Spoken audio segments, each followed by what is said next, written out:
Hello everyone. तो आज इस वीडियो में बात करेंगे कुछ इंपॉर्टेंट एग्जाम जो अदर देन नीट है। नीट के अलावा कुछ इंपॉर्टेंट एग्जाम जिसका फॉर्म आपको भरना चाहिए। आपको अगर कहीं पे लग रहा है जो प्रिपरेशन में कुछ कमी रह गया या किसी तरह का आपको किंतु परंतु है, तो उस केस में इन सारे फॉर्म को आपको भर देना चाहिए। एक ऑप्शन ये भी रहेगा। तो और ये आप नीट एग्जामिनेशन के बाद भी कुछ फॉर्म को आप फिल कर सकते हो, कुछ फॉर्म पहले है। डेट आप देख सकते हो किसका कब लास्ट डेट है फॉर्म भरने का। तो हम स्टार्ट करते हैं। जो इंपॉर्टेंट एग्जामिनेशन है सबको करके हम डिस्कस करेंगे। तो सबसे पहला जो एग्जाम है वो IIT का है। ये आइजर के लिए एग्जाम होता है। किसके लिए एग्जाम होता है? तो आइजर करके एक इम्पोर्टेंट रिसर्च इंस्टीट्यूट है और काफी नामी है। यहाँ पे आप यहाँ से अगर ड्यूअल प्रोग्राम या इंटीग्रेटेड मास्टर डिग्री कर लिए और रिसर्च वगैरह यहाँ से बहुत अच्छे से कर सकते हो। तो इसका लास्ट डेट जो है 15 अप्रैल को, कल तक ही इस फॉर्म को भर सकते हो। लास्ट डेट फॉर्म फिलिंग का 15 अप्रैल है। जो एग्जाम जो है ये CBT मोड में होगा। कैसे होगा एग्जाम? CBT मोड में। और ये 25 मई को होगा। तो नीट एग्जामिनेशन के बाद एग्जाम होने वाला है और 20 दिन आपके पास समय है, तो अच्छे से इसको तैयारी भी कर सकते हो। कौन कौन दे सकता है एग्जाम? तो जिसका 12th हुआ 23 में, 24 में और 25 में। क्राइटेरिया क्या होना चाहिए? तो यहाँ पे PCM होना चाहिए या PCB होना चाहिए। 60% आपके पास होना चाहिए अगर आप जनरल और OBC हैं। अगर आप ST SC PW हैं तो यहाँ पे 5% का रिलैक्सेशन है। 55% में आपके पास होना चाहिए। तो इस केस में आप फॉर्म को फिल कर सकते हो। तो काफ़ी इंपॉर्टेंट और रिनॉन्ड इंस्टीट्यूट है। इसका भी आप फॉर्म बहुत ज़्यादा भरते हैं बच्चे, बहुत ज़्यादा इसमें आप फॉर्म भरने लगे हैं। नेक्स्ट जो एग्जामिनेशन है नेक्स्ट, और ये भी एक इसके लिए है, तो ये नाइजर के लिए है। जिस तरह आइजर है उसी तरह नाइजर है। नाइजर भी बहुत अच्छे इंस्टीट्यूट है।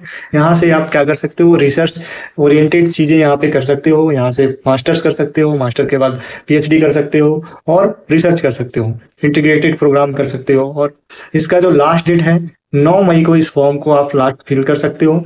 एग्जामिनेशन जो होगा ये 22 जून का होगा। इसमें बहुत सारा समय मिल गया आपको। तो इस फॉर्म को भरने के बाद आप काफ़ी अच्छा समय मिला, आप यहाँ पे तैयारी कर सकते हो।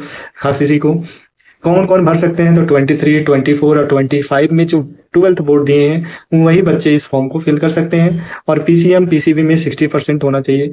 और अगर आप ST SC और PW से बिलोंग करते हो तो 55 में भी आप इस फॉर्म को फिल कर सकते हो। नेक्स्ट इंपॉर्टेंट है, ये एग्जाम काफ़ी इंपॉर्टेंट है। एम्स BSc नर्सिंग और दूसरा है पैरामेडिकल। जो ये नर्सिंग वाला जो कोर्स है ये गर्ल्स कर सकते हैं, सिर्फ गर्ल्स कैंडिडेट के लिए है। सिर्फ गर्ल्स कैंडिडेट के लिए ये नर्सिंग वाला कोर्स है। पैरामेडिकल में बॉयज़ कर सकते हैं और गर्ल्स कर सकते हैं दोनों। तो BSc नर्सिंग सिर्फ गर्ल्स के लिए। यहाँ पे जो लास्ट डेट है इस फॉर्म को फिल करने का, ये 2 तरह का फॉर्म होता है। पहले आप बेसिक यहाँ पे रजिस्ट्रेशन करते हैं तो 7 मई को आप यहाँ पे फिल कर सकते हैं। और एग्जामिनेशन का जो डेट है ये 1 जून को है और ये नर्सिंग के लिए।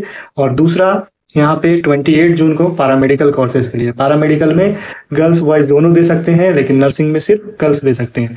नेक्स्ट एग्जाम जो है काफ़ी अच्छा एग्जाम है, NAFAT। ये किसके लिए है? National forensic science cyber security के लिए ये एग्जामिनेशन है। तो यहाँ पे आप इसका लास्ट डेट क्या है? तो 5 मई को फॉर्म भरने का लास्ट डेट है। एग्जामिनेशन है 7 और 8 जून को।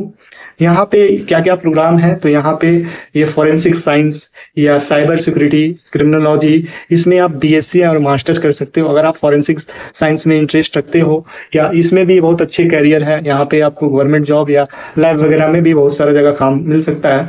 तो ये काफ़ी इंपॉर्टेंट है। यहाँ पे BSc करने के लिए आपको 60% PCB और PCM में होना चाहिए। यहाँ पे जो ईयर का रिस्ट्रिक्शन हटा दिया जाए, कभी भी आप 12th किए हो, मतलब 2-4 पिछले साल का भी आपका यहाँ पे चल सकता है। यहाँ पे रिलैक्सेशन दिया हुआ है SC ST और PWD के लिए। तो इन सारे एग्जाम को आप भर सकते हो। कुछ एग्जाम नीट एग्जाम देने के बाद भर सकते हो।